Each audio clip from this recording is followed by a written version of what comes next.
So when you hear the name Ted Danson, it might take you right back to the Cheers years, where we first met him as Sam Malone, the bartender who knew everybody's name.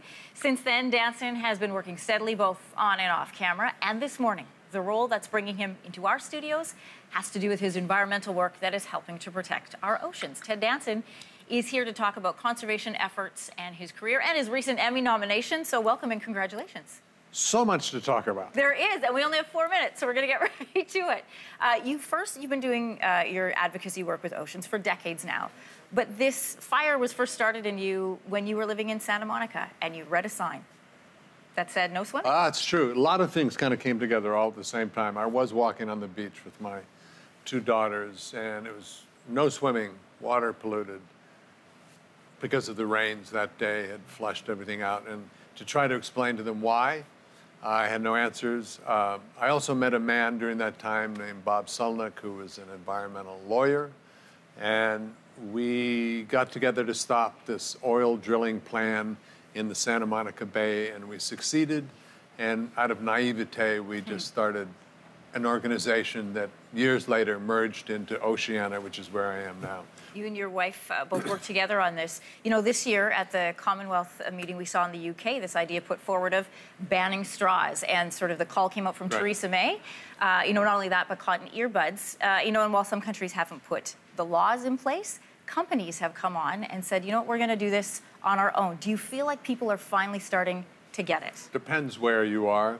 I mean, last year or 2 years ago, we couldn't ban plastic bags in California, which is pretty environmentally savvy. So it's wonderful that corporations are leading the way. What do you still think needs to be done? And what do you still want people to know? Well, I'm here because we have a board meeting, and I'm walking around with Josh Longren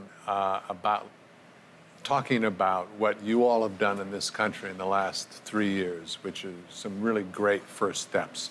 You're committing to $200 million to hire scientists to work on fisheries. You've set aside up to 7% of the habitat so that fisheries will come back. You're doing all these right things. You have a Fisheries Act that's coming up that is really important because you're going to commit to rebuilding stocks like northern cod, and there's been no plan in place. So Canada has made this shift, I think, in recent years, and they're poised to do all the right things to make your fisheries healthier. And can I just say, it's not just about talking about fish and fisheries, which will put you to sleep. It's about, if you do this, you can help feed the world. You could go from like 600 million fish meals a day, if you could quantify landed fish that way, to 1 billion fish meals a day, which means you're not going to be cutting down as many rainforests and using as much groundwater because you have this perfect protein in fish. So it's a big deal. I want to switch gears for just a moment, go from conservation to comedy. You were nominated for an Emmy. Fish are funny. Fish can be very funny. This is not a big leap. Fish called Wanda. Okay, so you've got an Emmy for The Good Place, which is a fascinating concept, real estate in the afterlife. But talk to me about bringing pocket snacks to the Emmys, which you did last time, and are you going to do it this time? This is a 5.5 hour odyssey. And you better stuff your, pockets with food. Everybody comes to with their... What do you bring? Fish snacks? I'm going trail mix mostly. Trail mix, little sugar, little protein. Aren't you worried about the almonds in your teeth if when you win? It's a good point. All right, I won't eat this time because this time I'll win. Really quickly, we've seen reboots of some really fantastic shows. I want to get you on the record. Is Cheers coming back? Can you imagine a bunch of 70-year-olds going, what? What? Horse walked into a what? No. Will you?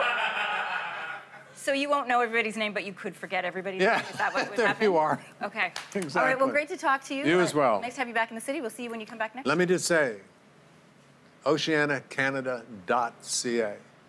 It's brilliant. Check it out. It's a great organization. Thanks for being with us. Yeah.